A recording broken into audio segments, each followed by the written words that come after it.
Michigan Out of Doors Online is brought to you in part by Tri-County Logging. Experienced in sustainable forestry practices, Tri-County Logging can help you manage your property by keeping your woods healthy and generate income. Serving southern and mid-Michigan for nearly 50 years, TriCountyLogging.com. Well, hey everybody, welcome to Michigan Out of Doors. Thank you so much for joining us this week. We have a brand new show for you. We're going to start things off by showing you what it looks like to do some charter boat fishing here inside the quarantine. That is legal and you can get out and do that. We want to show you how you can do that and be safe and effective at the same time. We're also going to take a peek at Gabe Van Wormer's turkey season. Now, he gets out and turkey hunts more than just about anybody I know, so he always has some good footage. Looking forward to that. And then our own Jordan Brown is going to show you what he has been up to over the last couple of weeks, doing a little mushroom hunting and got some really cool trail cam footage. You won't want to miss that. Great show this week. Make sure you stay tuned. I'm Jimmy Gretzinger. It's time for Michigan Out of Doors.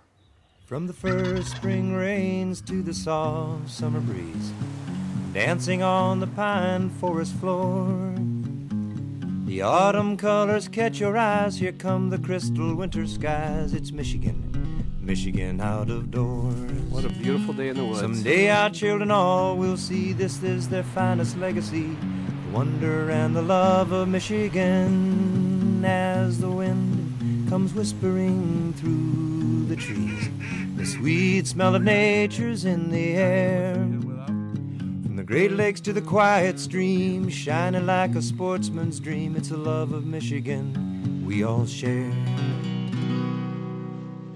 Michigan Out of Doors is presented by Country Smokehouse, a sportsman's meat processor and Michigan destination since 1988. Offers a variety of homemade smoked meats and Michigan-made products in-store and online. The Country Smokehouse features an outdoor barbecue and bar. Details at countrysmokehouse.com. By Angler Quest Pontoons.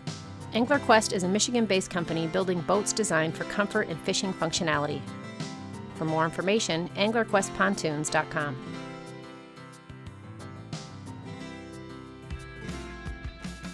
By Polar Craft Boats, offering riveted and welded boats for the outdoor enthusiast. Whether you're targeting fish or waterfowl, Polar Craft Boats have several models to choose from that keep you high and dry. For more information, polarcraft.com.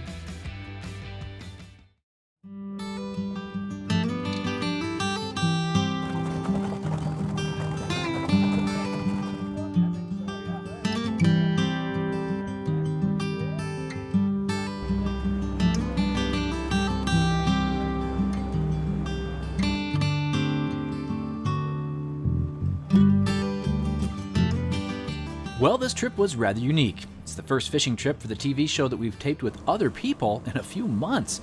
Charter trips and guided fishing are both allowed in the current regulations, but just how do you do it? Well, this is how you do it. All right, so in the restrictions, what we got to have now are these beauty masks. We all got to wear those. We got to try to stay 6 feet apart as the best that you can. Of course, netting fish and stuff like that can be difficult, but we're doing everything we can. Safety is the most important for our customers. So we've got masks that we offer you on the boat. We've got gloves. We do disinfecting throughout the day.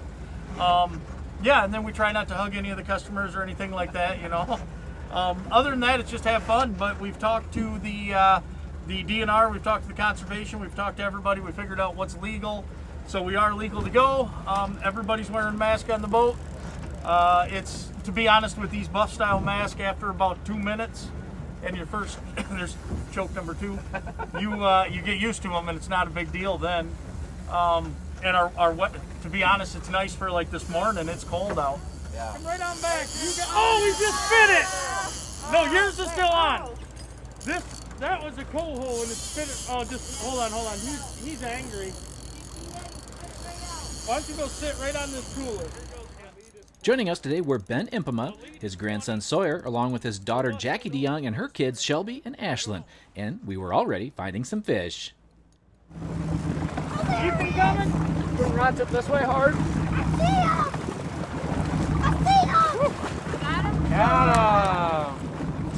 Woo! It's a good thing. Hey, that rod from your job. Nice job, young lady. All right. Thank you. Sorry about that. What do you think, bud? You having fun? We're going after king salmon. Yeah? Yep. They moved in about 2 weeks ago. We've been catching them consistently with 15 to 30 hookups a morning. I'm not saying my catch count has been the best, but we're getting a lot of things to break us off. We're getting a lot of things that run us out. They're snapping hooks, they're snapping wire, they've snapped lead. We've put, oh gosh, unbelievable amounts of fish, over 20 pounds in the boat. On average, we come back with a 6-hour trip at about anywhere from 8 to 15, 16 silverfish, and then trout. If it's slow, we can go find a bunch of trout. But today we're looking for all silvers. We got a fun family out here. I grew up with the mother of the family for quite a few years now. And so yeah, we're just out having fun. It's finally, we came off of a big 3-day blow. So we should be good to go. And as you can see, we already have fish sitting down towards the bottom. Nice. So that's good. I have known Tim Becker and his first mate Gabe Spooner for several years, and when he told me that they'd been doing well on the Kings, well, I jumped at the chance to hit the water. The fish had been spread out in the water column, and so we had baits at about every level early on in hopes of finding a pattern. We're running fast. We're trying to get our speed up, and they definitely want them quick today. And we're out in anywhere from 60 to 130 foot of water, depending on where we're going to find the schools.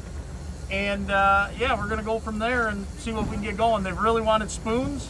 Spoons have been the best out there. We are taking some fish on meat and a few fish on divers, on spoons, and on flies and spin doctors. But Dreamweavers, nope, not yet, almost.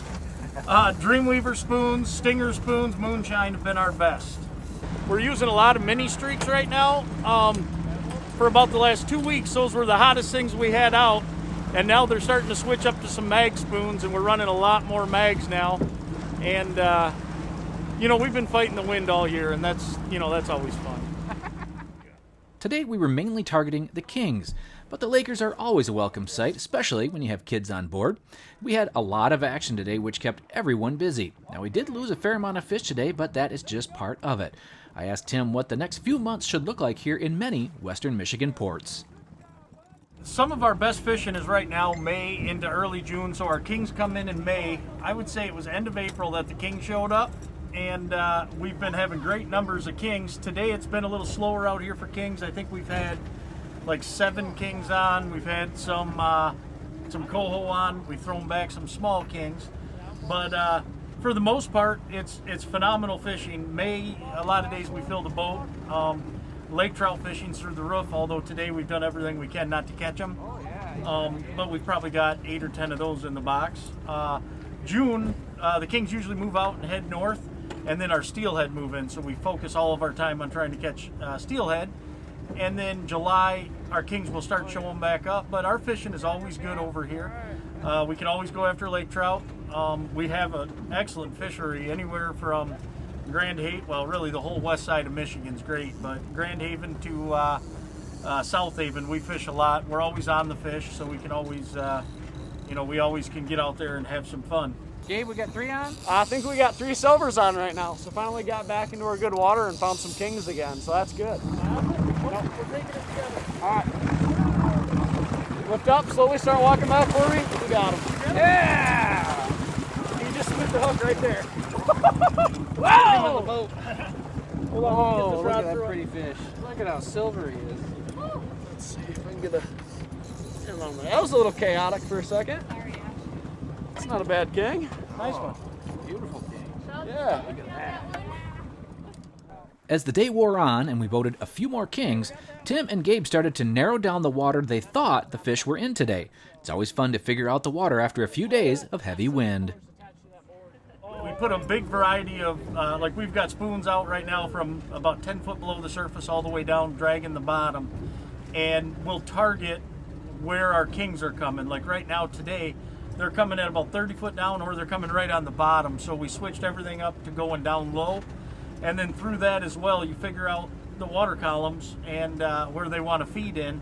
And then we will also imitate the baits that are going. Today's, they've really wanted orange and green. So we did that, and then we hooked into that triple as soon as we switched everything up. A lot of it this time of year, anybody can come out and really do pretty well. It's just, you got to get out there and figure out what's going on, and your best thing to do is stop at a at a tackle store or talk to people that fish and ask them what's been going. Thanks to the family that let me tag along today, and thanks to the charter boats and fishing guides that are doing their best to get folks out on the water. Let's just be thankful we live where we do and have access to some great fishing here in Michigan's Out of Doors.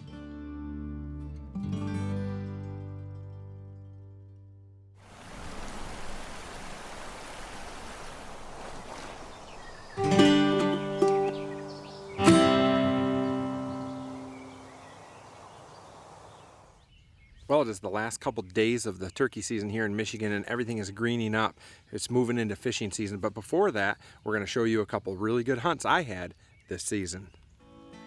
On a rainy day in Isabella County, I headed out with my son Reed to hunt some birds I had scouted a few days earlier. It was pouring rain when my alarm went off, so I turned it off and went back to sleep for an hour or so. When I woke up, it had slowed to a drizzle, so we headed out. This was a new property for us, so we weren't sure exactly where they'd be. But it wasn't long before we got them to gobble, and boy, we were in for a surprise.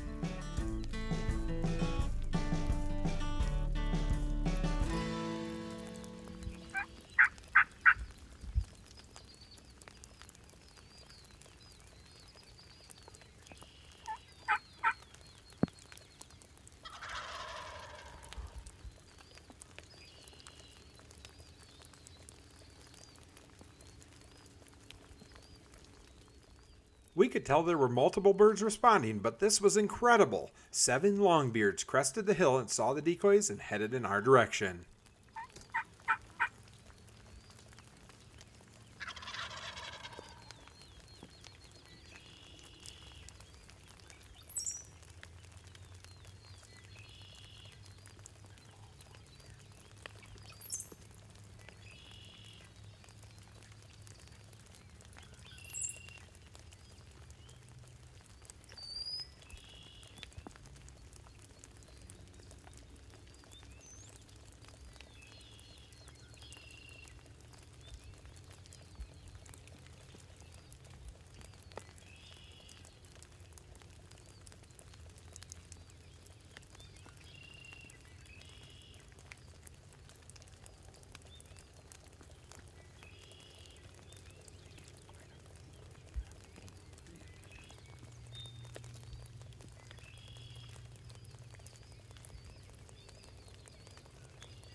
The one on the far left.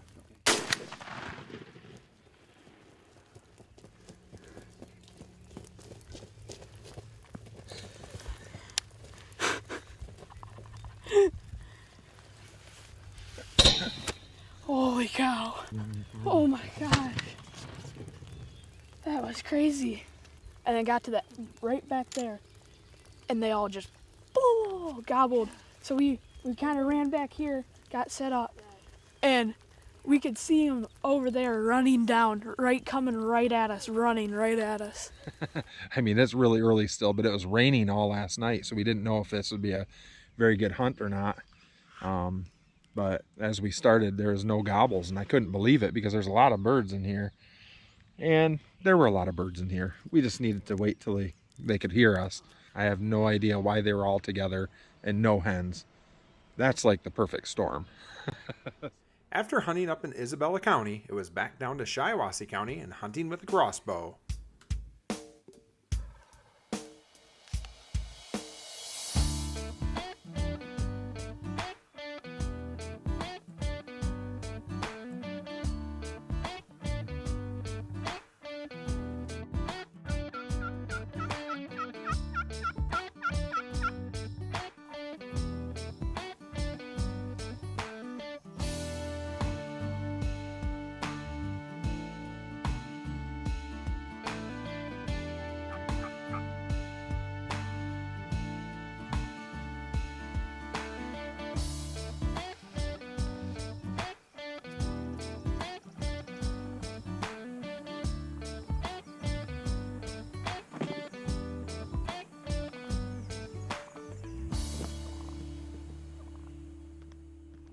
After a cool morning hunt with some jakes, we hit another spot in the afternoon to run and gun. We knew birds would be out in the field, so we approached through the woods, and sure enough, a couple gobblers answered on the field.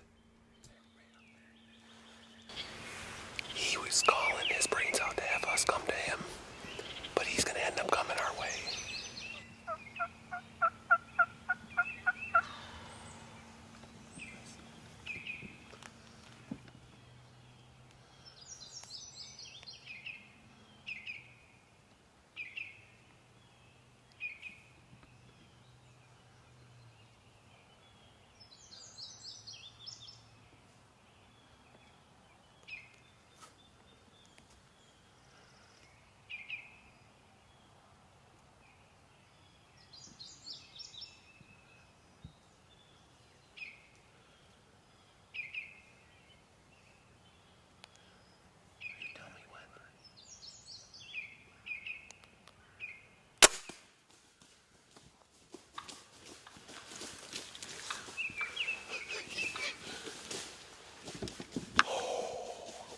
It's been a long time since I shot a bird in the afternoon. We usually only do morning roost hunts. We already walked this whole property over here. Called. We're walking off the property, made one last call. They're all on the back of the other edge. Called them right in. Yes. Second kill with a bow, with a crossbow. This 10-point got the job done. Oh, wow. That was awesome. That was fun. We had some awesome hunts this year with the crossbow. We had some decoys set up on some jakes, put them in real tight to us so we could get some great footage. Jakes come right in, beat the snot out of the decoy for about 15 minutes. This was just an absolute fun hunt. I haven't killed a bird in forever in the afternoon. It's only been morning hunting that I've been doing. Got out here on a Saturday and got it done on a nice hot spring day. What a great hunt. All in all, it was another awesome spring turkey season here in Michigan's Out of Doors. Hi, I'm Jordan Brown, and we're going to wrap up this week's show by taking a look at what we've been up to in our household over the last few weeks of the stay-at-home order, trying to make the most of the spring season here in Michigan.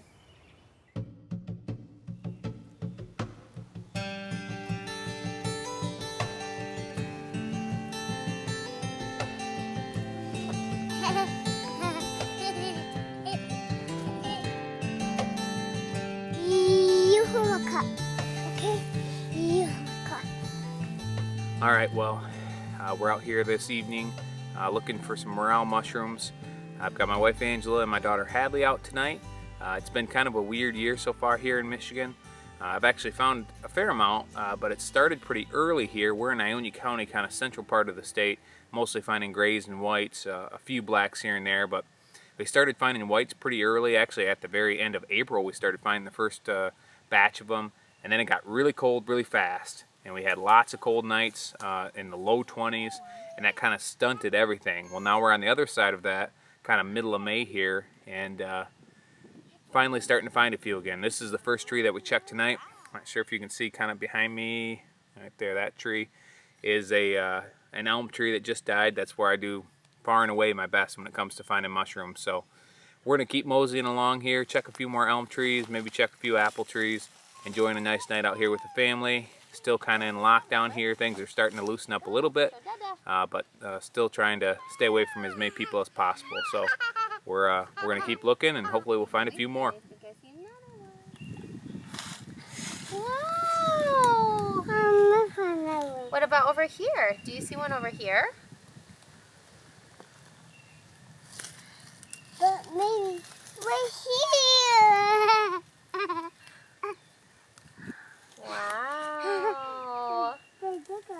Thank you. Now this tree that we just found all the mushrooms on, one thing that is kind of interesting to note, the tree next to it, a few years ago, I actually found a bunch of mushrooms on, maybe 3 or 4 years ago. And what was interesting is they're kind of on this side hill, and I found a lot of mushrooms 20 or 30 feet away from the tree on the downhill side, kind of where you would expect the root system to go.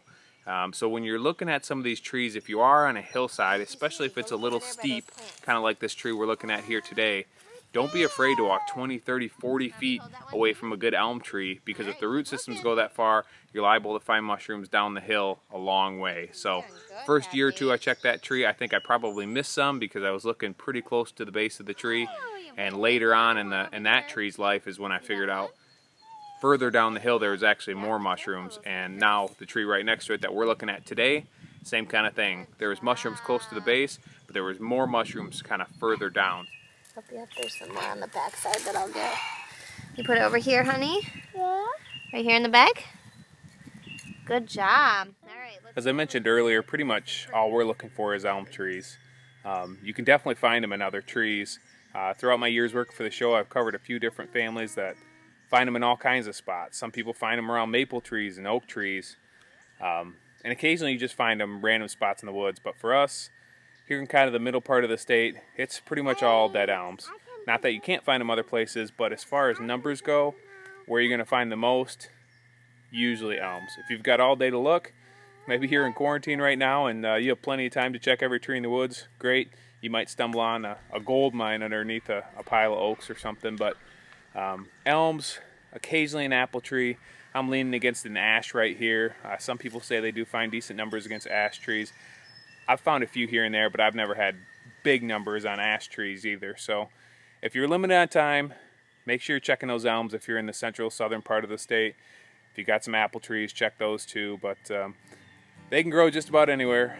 But elm trees definitely seem to be your best chance at finding a lot of them in one spot. So that's pretty much what we always go with. Before we left the woods that night, I checked a nearby trail camera that I had placed over a coyote den a few months ago, and was pleasantly surprised to find some incredible video of a female coyote and 2 pups. Throughout the month of April, I had hundreds of videos of this coyote, and finally, towards the end of the month, the pups made an appearance, and on May 2nd, they ventured outside of the den during daylight hours for the first time.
What you're witnessing here is this female coyote relocating her pups to a new spot.